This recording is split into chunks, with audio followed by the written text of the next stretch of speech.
morning, all of my wonderful, wonderful students and customers. I'm Rita Santa Maria. I'm the owner, the founder of Champions School of Real Estate.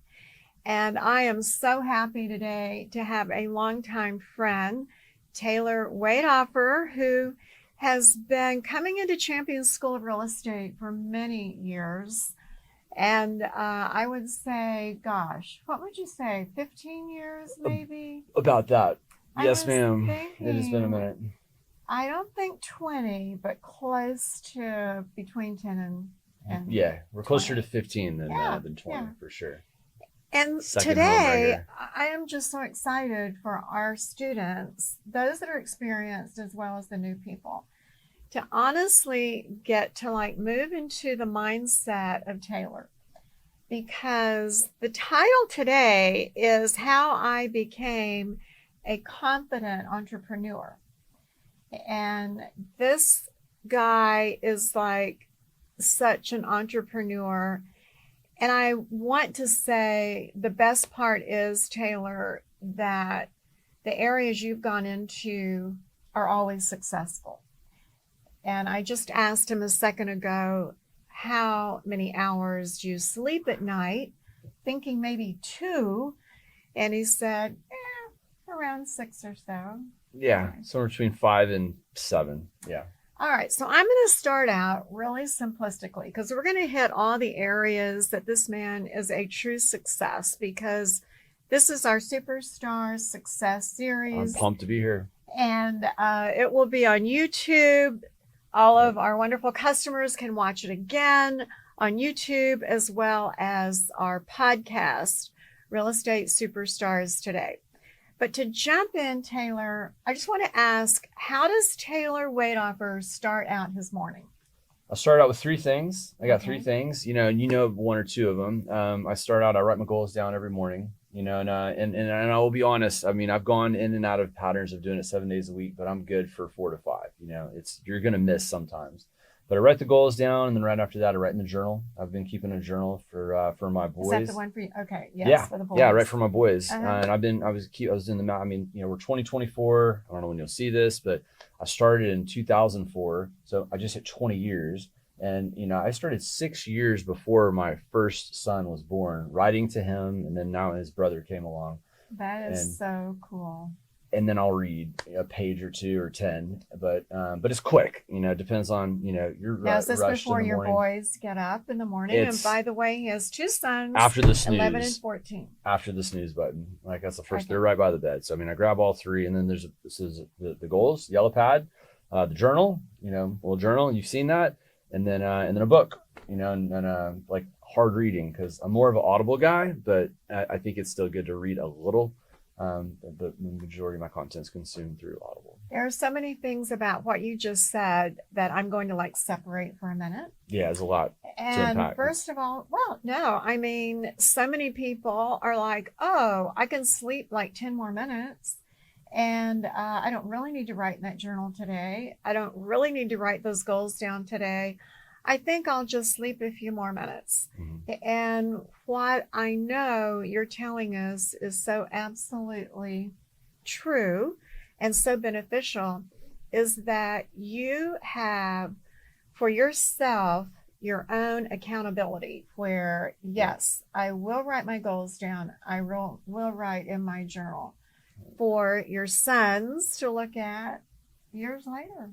Yeah, 100%. It's inspiring. And so, I think about a problem that's solved on a consistent basis, whether I'm writing down my goals or I'm writing to my boys, is when you're going throughout just the day and you're trying to like come up with the creative, what do I do here? Life, business, certain situations, how am I going to approach whatever? It amazes me almost on a daily basis how things will just bam, like when you have the good idea that hits you in the shower, like when I'm writing my goals down, boom, I won't even be thinking about X that was yesterday afternoon at 2 or 3 o'clock. It'll hit me when I'm writing the goals down. And then at that point, my brain's already going, because I took 2-3 minutes to write the goals down. So now it's like, a jump start on just the mental. And then I start writing to the boys, right? So now I go from like more goals are more, their life, but more probably business, some personal goals in there too. And I go to writing about, to my children, and it's the same thing. Stuff will pop in my head. Maybe I should, try to squeeze in a tennis, practice with my son or something, after school you were today. just going into that. So your goals are personal as well as business. They are, yeah. And I'm going to say, for those that are watching today, that most definitely putting your goals down, both for business and personal, are awesome. But I am going to say the idea is being an entrepreneur, being your own boss. Most definitely business goals are very, very important. Mm-hmm. And how does the end of your day change? How does Taylor finish the end of his day? I'm pretty consistent with around 5 to 7 p.m. ish. And sometimes I'll back that up till 3 or 4 o'clock. And my boys are 11 and 14 now. And so it just depends. It depends on the week and what I have going with the kids in the afternoon. But I'll try to shut it down, at a certain point. And I know that that's real hard, especially for people like me. And that way I'm like, okay, I've been all business for if I start at 5 o'clock in the morning and I'm shutting it down, and let's say 5 p.m., that's 12 hours. I've been going. Because when you're an entrepreneur, you're not the 8 to 5. I'll work, and I'll get up before 5 o'clock, often, and get a real head start. So at some point, you'll run out of brain power at the end of the day, and you're not as fresh anyway. And so I thought, well, okay, maybe I start working at 4 o'clock in the morning.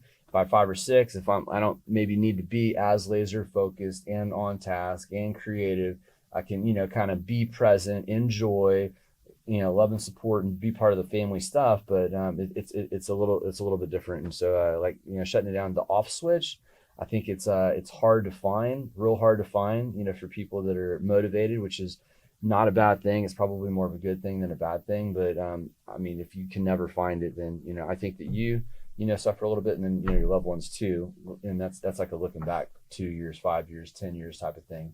Because it's gradual, it'll sneak up on you. Well, people just get used to maybe you not being around, so it's important to. When you're an entrepreneur and you love what you do, it's almost as though personal moves into business, business moves into personal. Yeah. Because you love it. It's not like, it's 8 o'clock, I have to show up at work, and boy, I have to put my time in till 5 o'clock. You're creating as an entrepreneur, and everyone watching today is an entrepreneur now. Mm-hmm. You're creating your own success. And when you're able to do that, obviously you just want to keep thinking and keep creating. Yep. And then letting your family know by doing this, the outcome is we can have our house in Galveston, mm-hmm. or we can have that boat, or we can. But just making them aware of why dad, mom is so very focused on their business. I want to say to all of our students that are watching, I met this guy years ago when he was selling Cutco. Yeah. And he was and is, during that time period, like the number one Cutco person in like the US or in Texas, or top of the leaderboard all over. Yeah, or top 50 or 20 in the country. Yeah. Number one in Texas, 100%. Shoot, back when I was 22 or 3, I was number one in like 8 state region. Yeah. I've done some cool things with Cutco. I'm in a mark. I'm Hall of Fame. Got inducted to the Hall of Fame. Okay, that's what I was looking for. $3 million in career sales, and I think like half of that came from Champion School. I presented for 4 or 5 years, well over 200 times, minimum, great to all the classes, all the students, right there, at the front where you're watching. If you're watching from the classroom, and most of the instructors. Shout out to all the instructors. No, thank you. Go ahead. Shout out to the instructors. Yeah, shout out to B. Shout out to Alan Hancock, and I feel bad because I love so many of them. But you guys have been great, and always taking me in. All the counselors. Shout out to Stephanie. Everybody scheduled me for 100 classes.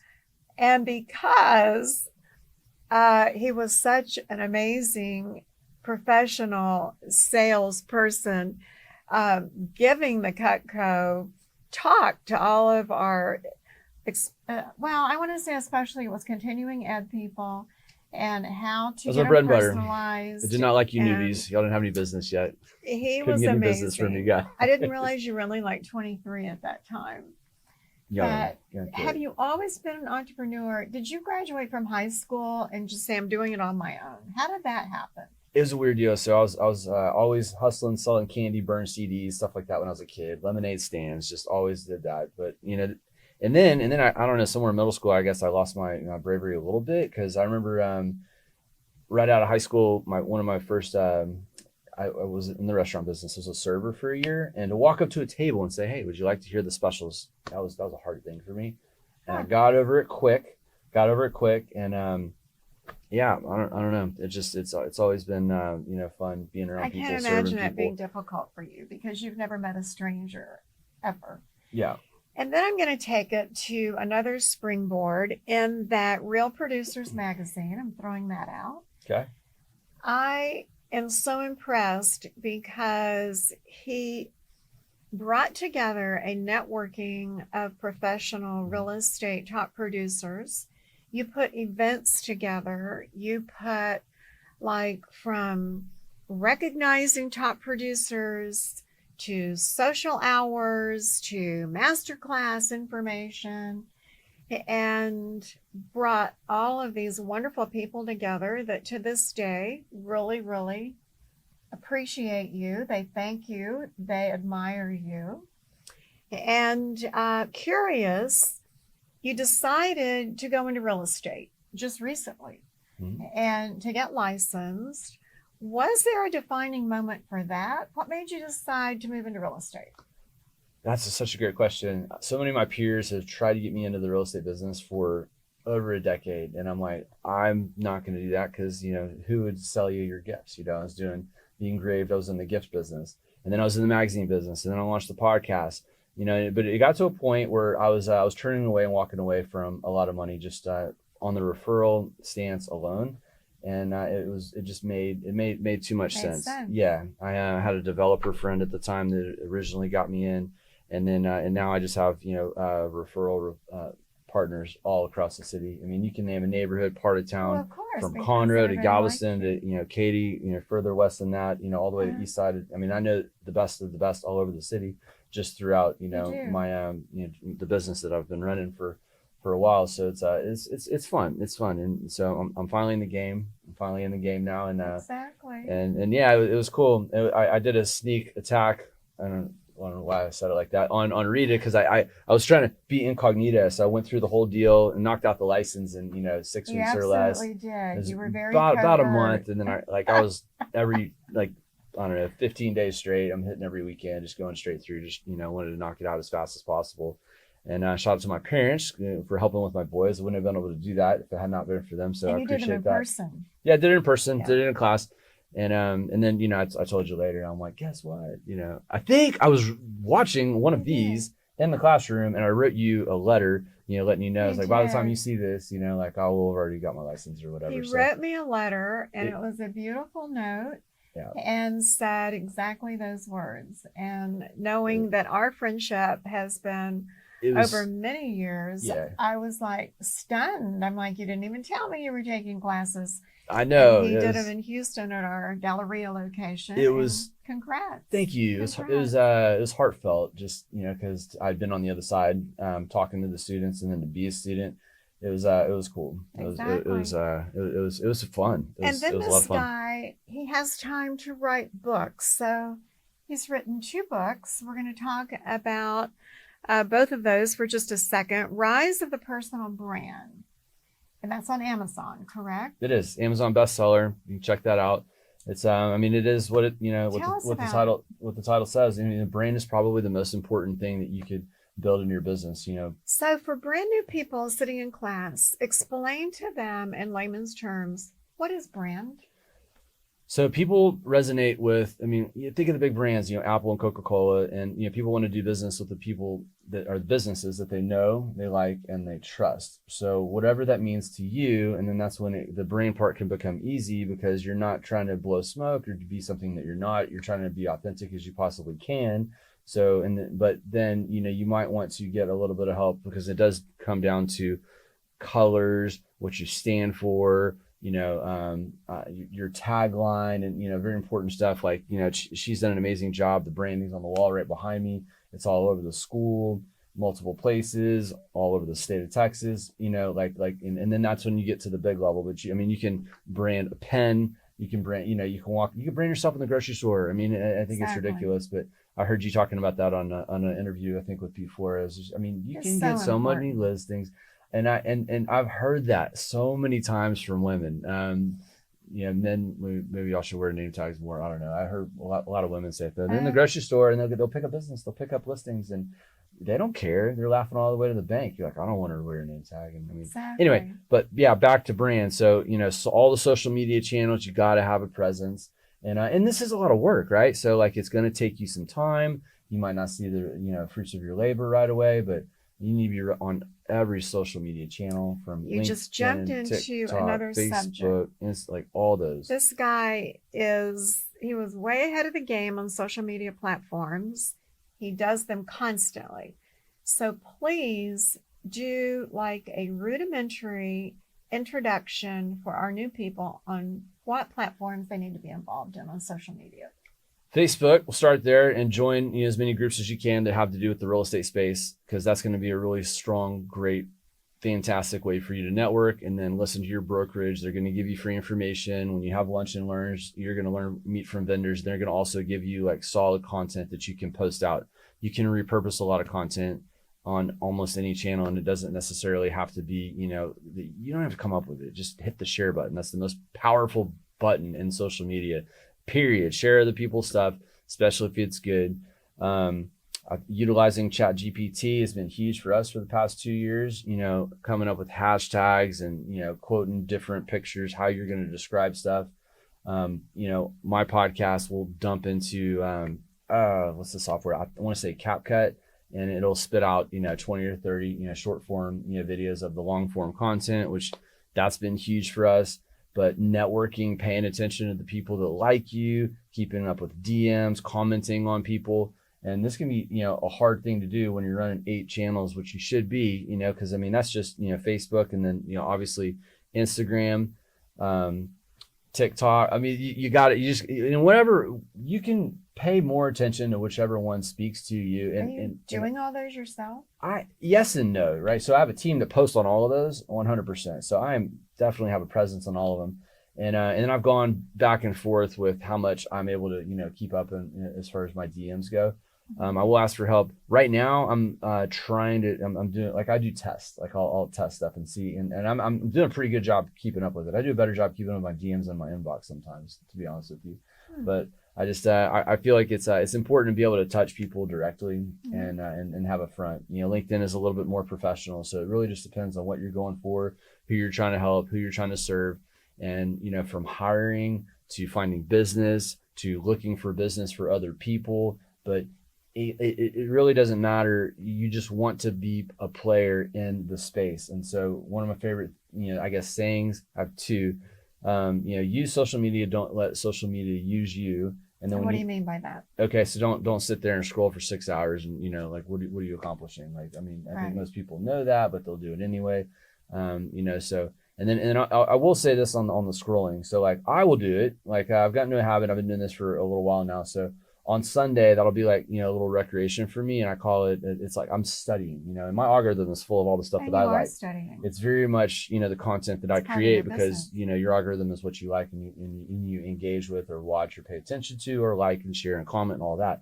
So I'm getting great stuff, and then I'm picking stuff out. I got a notepad on my phone and I'm going back and forth between the social apps. I bounce around Instagram, TikTok, Facebook. I'm checking them all out and I'm making my notes and go back and I'll report to my team. All right, look, I saw this, let's do this.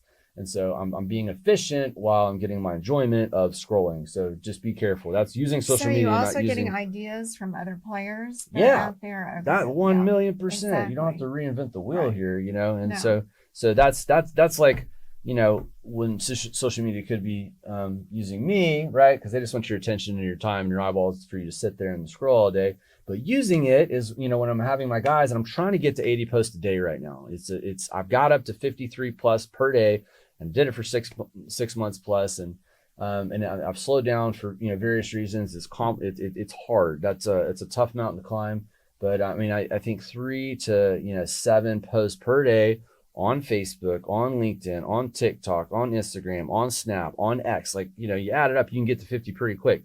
A share counts, a picture counts, sharing to a group counts. So you can take one post. I'm just giving you a little hack on how to get to a bigger number on a daily basis. You post it on Facebook, share it to 6 groups.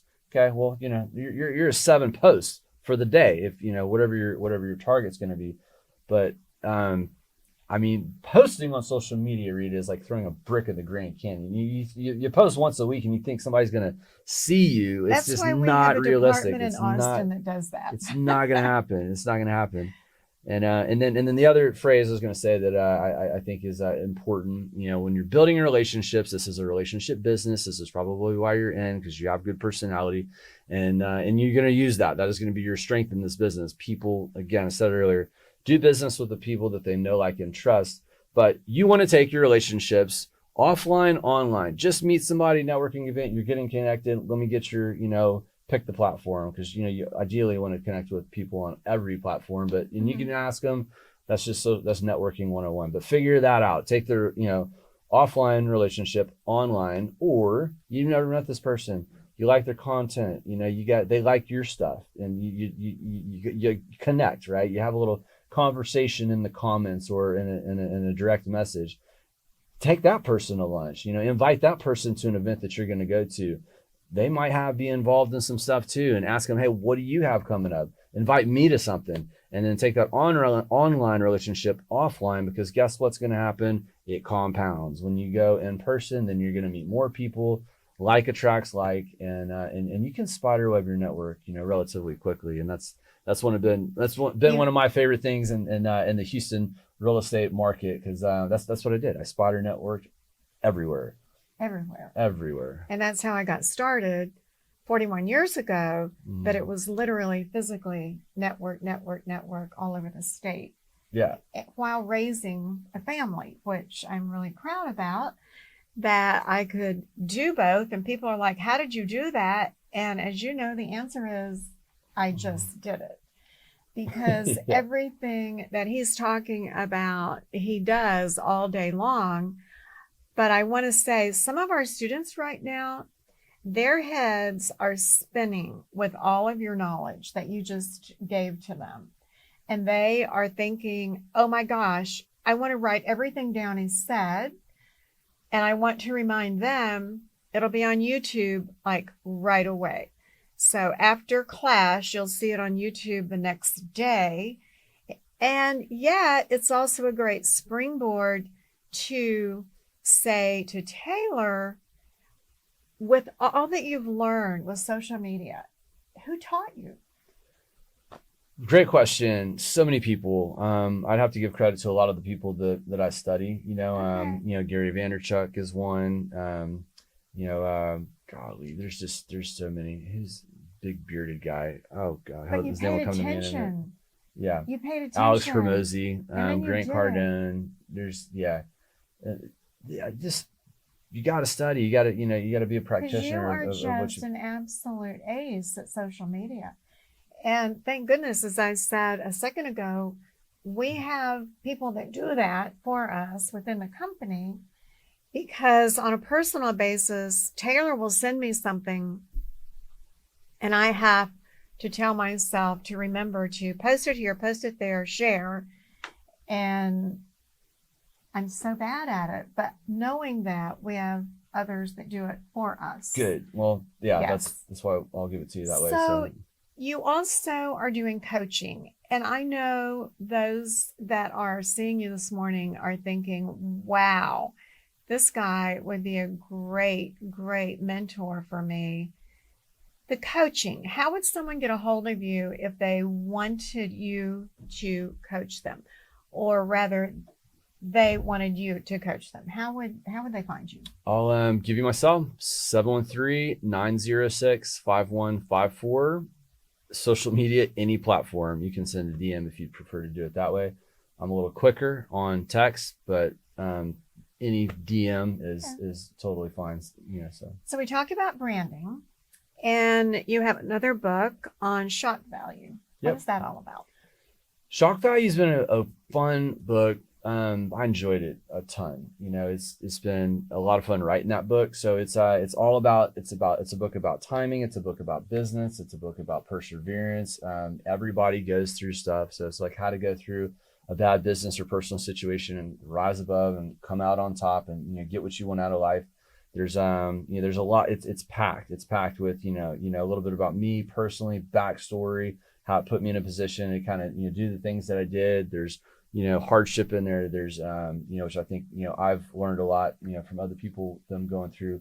It's inspirational. You get inspired by others. So I hope to be that for other people.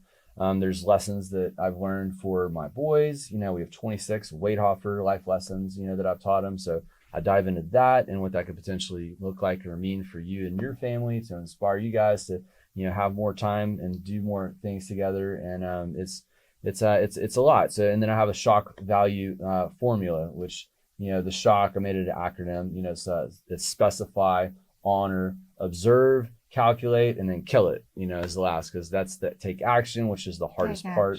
Taking action is crucial.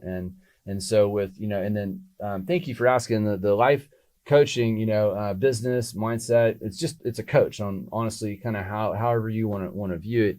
It's been a lot of fun for me just with everything that I've done. I've evolved into a place where people have come to me asking for questions on certain things, and now I'm in a position to do it. And I was telling you right before we started the show, I'm almost done. I'm building a webinar that I'm about to start teaching on a weekly basis within the next week or two. So you'll be seeing that stuff on my channels. It's the three buckets that people want or need or that are pouring into to run a six-figure family and business, which is that's one of the goals I have for my boys. I tell them, I'm like, y'all can grow up, do whatever you want, but just how you ended up getting to work with your kids, and so I'm not gonna this is what you have to do, but it's gonna be a real good option, right? That's kind of the goal. So yeah, you'll inspire them to do that.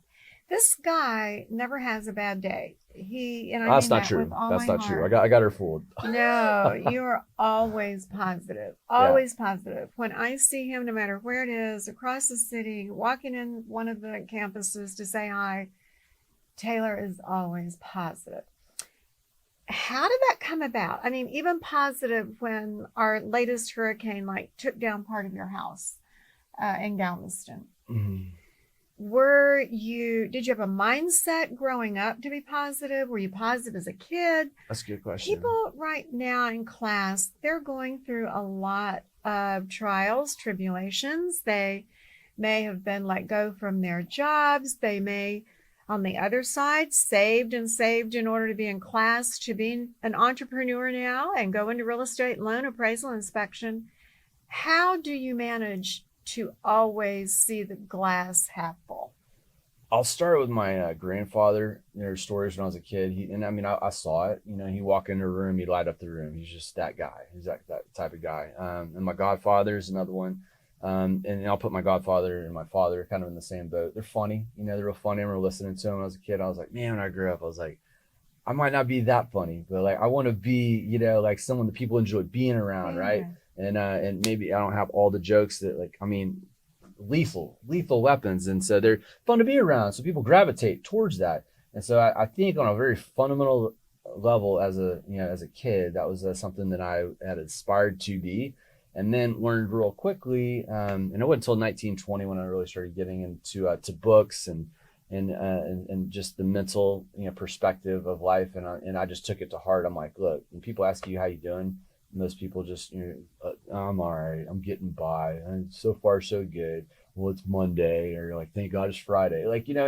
It's like, man, I hate that. Have a great day, man. I don't even want to. That was a 5 second. That was a 5 second exchange, like with a guy, clerk or something at a corner store, and you don't want to talk to that person, So and the first time it was like a little trick. Again, I was 20, and they're like, start shocking people and tell them like, fantastic. Like, how's your day going? Just say fantastic, even if you're not even feeling it. Like, that was one of those deals. Just and watch what happens.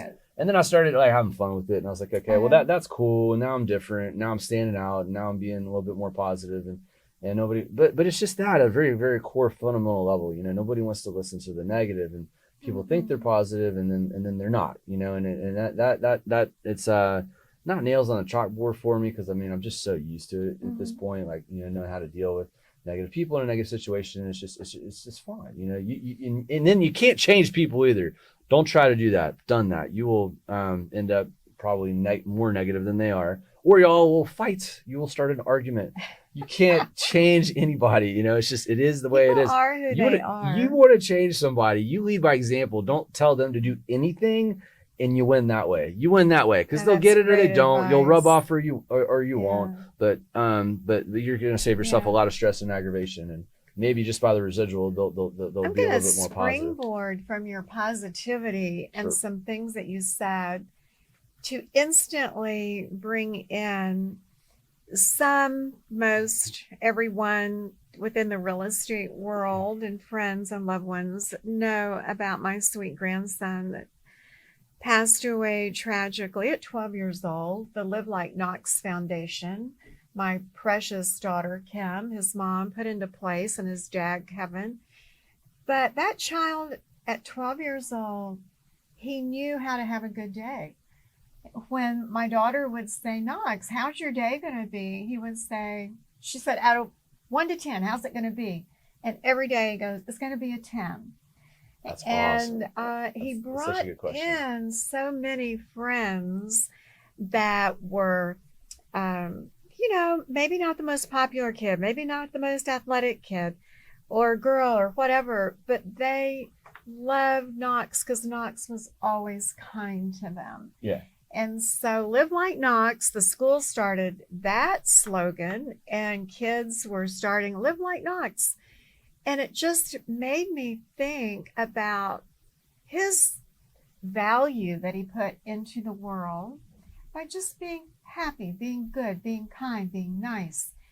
And boy, you just said it. When you're with people that are like, oh, Friday will be here soon, you just want to run as fast as you can away from those people. I immediately feel sorry for them in the moments. Yeah. I've known you 2 seconds. Life is tough for them. Talk to you for 1 second, and I'm just like, I'm very fortunate. So, Taylor, starting from the very first entrepreneur business that you had, and knowing again that you were a dad, you have 2 kids, for those that are watching and listening as well, going from a salaried position to being your own boss is so difficult. What advice would you give people that are now choosing to be an entrepreneur like you? What advice? That still have it? Or are they like stepping out gradually? Stepping out. Or they've already stepped out? To be their own boss. Well, they're right. Let's say the ones in the classroom right now, getting their license, and let's say they came from a salaried position. They're a little fearful about, it's up to them if they're going to make the money they need to make. What advice would you give them to help? So work hard on work the same amount of hours, work the same 8 hours that you normally would have worked at your previous position. That's 1. 2, make sure that you're focused on the right things. It's easy to get lost in busy work that aren't going to bring you any results, and they're not going to help you produce, which is why you're here. You're here to produce. A good friend of mine, very successful broker in Houston, told me, within the last several months, he was like, look, like new agents come in and they're like hung up on all the stuff you're learning, pass the test and get through that. But, all the details on the contract aren't going to help you, do the money making things. They're important later so you can get paid, but they're not important now. Like, no matter how well you know the contract, you need somebody to sign the contract with. So you got to flip it. You really do. You got to flip it. Cause, I went through the same deal, my mind was overwhelmed and overflowing with, all the stuff that, I just, crammed in and got, now I know. Right. But it's that it's that. So, and then that's coming from, a broker, like once you're officially in, so money making things, work the same hours, and being intentional with, that's. And then also, a lot of people ask me, I've been getting this question, because I've been affiliated with the real estate space for 15, plus years. And so, even though up until the last year I hadn't been a licensed agent. When new agents get into the business, they've been seeing me on social for a while, and so they ask, what's the best brokerage or the best way to go? Like, give me some tips. Give me some tips. Join a team. Don't be by yourself. You want to be a part of a team, and go interview. And look, and I'm going to warn you in advance, because golly, the annual renewal of agents is already pretty bad, right? I don't know what the stat is, but most agents, won't renew because it's a tough business, right? So actually, the first renewal, they do renew, okay, because they're just getting settled, and it really does take them 2 full years for their ship to start coming in.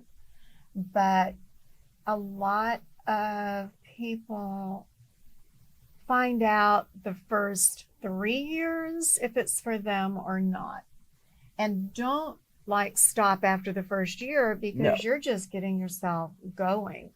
But yeah, give yourself time. And I love the direction you're going. It's, first of all, you've already said, do the hours you've been doing in your, what we call real job, because you're flexible now with your time, but don't abuse that. And you're saying, yeah, keep your hours, but you got to meet people. Yeah. So in the ones that were coming from corporate America, big shout out to you, by the way. You have an advantage that is out of this world, because your competition in this industry will be, and I really hope I don't rub anybody the wrong way. I'm not trying to, but maybe housewives that hadn't worked for years. Husband's the breadwinner. They got into real estate part-time. Then they started doing real well, and now they're crushing it. Now they're at the top of the game in the real estate. And in some situations, the husband will leave whatever career path he had and come join the wife. And I think that's a beautiful story, and that happens often. But she'd been soccer mom for 10, 15 years, raising kids. She wasn't coming from the grind of corporate America, where you're putting in 40 hours a week. I mean, she's putting in 40 hours a week, putting in 120 hours a week as a mom. But anyway, from the business hat standpoint, you have a major advantage than I think that the average person coming in, or maybe they're super young and they're in college and they just don't know what they don't know yet, right? You got to learn the life skills. So a lot of the best agents that I've published in my magazine, that I've had interviewed on my podcast, that have sat probably right here that you've interviewed on Superstars, is they're better off. They're better equipped, I think, to be more organized, to see it through and to make a business out of it. And the advantage that the soccer mom has is she has all of these networking. Oh yeah, and they blow up, absolutely. And she's able to. They're master networkers by accident. So that love her already, and so she's got her network going. One group text to the team, Yes, exactly. all the moms in the neighborhood, and real estate superstar. And it's a huge jump. No matter you have fear, whatever walk of life brought you to where you are today, there is fear in being your own boss. And I want to say that particular side to Taylor, my gosh, you've always been your own boss. You've always been an entrepreneur. How do you deal with fear? I run towards it head on, and I love it, and it's a weird deal. And, most people do run away from it. I attack it. When I was 20, I was at a conference with Cutco, and the president, there's 2,000 students in this, the Hilton in Beaumont. It was the most amazing thing I'd seen at 20, to see, it's like 2,500 college students in this huge hotel. And he goes, listen, guys, most people, think your parents, a lot of you probably went home, you got hired, your summer job is going to be selling knives, and they gave you a hard time about it. How many of you experienced something similar to that? Like 2,000 hands went up. I'm like, okay, well, I'm not alone there. And he's like, well, here's the deal. He's like, the reason you can make a lot of money selling knives as a summer college student job is because most people aren't willing to do it. And, if everybody, did it, then you wouldn't be able to make a ton of money at it. And for whatever reason, I had the wherewithal to know that we're in college. How bright are you at 20, really? That's going to go in one ear and out the other. But I held on to it, and I saw the course, and it ended up panning out. But I was scared. I was scared for sure. And then a recent quote that I've heard twice, I think, in the last couple of months, that, talking about fear, and I think that this is brilliantly said. It's the answer, with what you really want in life lies within the work that you're avoiding. Why are you avoiding it? Because you're fearful of it. I'm not going to be good at it. I'm not comfortable there. I'll do it later after I get everything else done. Well, there's fear there. That's what's the whole thought process is coming from fear. So now identifying wasn't part of that little quote there, but if you have the awareness to identify what you're avoiding, I think that's true. That's I mean, amazing. I'm doing it right now with some stuff that I'm like, I didn't want to do that. Exactly. Not, but I'm also prideful, if you can't tell. So I'm not like, it's hard to admit if I'm, but when I look at my fear as something that I'm avoiding, that's for me easier to identify. I'm like, okay, you might think that I'm not, like, I might tell myself that you're not scared of it. It's like, but I'll have to call myself out. I'm like, you're not doing it either. So, you need to pony up. And that's You need to do it. That may take you to the next level. 100%. It has 100%. It has every time. It's been fun. I don't have to tell our students that he definitely follows through. He's not someone that just says, you should do this, you should do that. No. He's doing it from experience. I mean, Hall of Fame. I'm coming. If I say I'm on the way, I'm coming. and to end this conversation, that I honestly could go on and on and on and talk with you, because you're just so much fun. You are thoughtful. You are creative. You do what you say that others should do. But is there any advice that you would give to the younger Taylor Wadeoffer? If you could go back in time, anything that you would change, do differently? I'd say work harder, but I worked pretty hard. So I spend more money on things that make money, reinvesting in the business, and that reinvesting in our book. And going all in on you, you're the, and I figured that out, later, probably more serious in the last, 10 years, but man, you are the best bet. There's all sorts of, like ways, real estate, stocks, Ross, IRAs. None of these are a bad decision. I'm not saying that. I'm just saying the only thing that's a better decision than that is you. You have the potential for the highest rate of return, period. What could you do with that money that's sitting while you're scraping by, maybe because you're disciplined enough? At least you got that. At least you're disciplined enough to save it. But just, I think knowing that, and then also I'll give one more, is being open to opportunities as they come. I was very closed off for a long time. It took me a while to where I would entertain, and you don't have to take it. And it was a very simple tip that I got, and somebody said, look, I'm happy, I'm not moving. And I was thinking, yeah, I'm happy. I don't want to change careers. And they're like, but I'll take a free lunch. I'll hear him or her out, maybe I'll like what they have to say.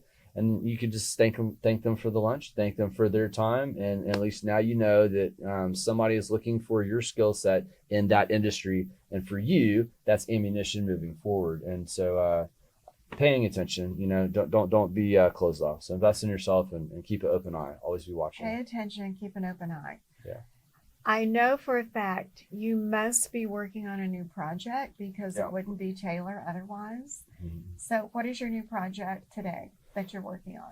I'm gonna go back to the webinar and invite anybody to check it out. It's free. It's how to build a 6-figure business, family business. And I dive into 3 buckets in detail. A lot of what we've talked about a little bit here, but it's how to not get burned out, how to have a family business, and the depths that go into that, and kind of like how I've structured and levels to success in that realm. And then strategic success, which is the shock value formula, which is timing with business and personal, and how to break that down. And then last but not least is my favorite, because I've done it the most, business marketing. We've hosted in person over 100 events, over 40 master classes with 100 people in the room, and some of the larger events are 200 plus. So how to put those together, deeper dive at the social media stuff, podcasts, how to set one up. I've done 200 plus. So, how to structure it, set it up, post, edit, produce. I mean, I've So spent how do they find hundreds of your thousands. podcast? YouTube, I have two. Disruption Nation is one, and then the Taylor Waithofer Show is new.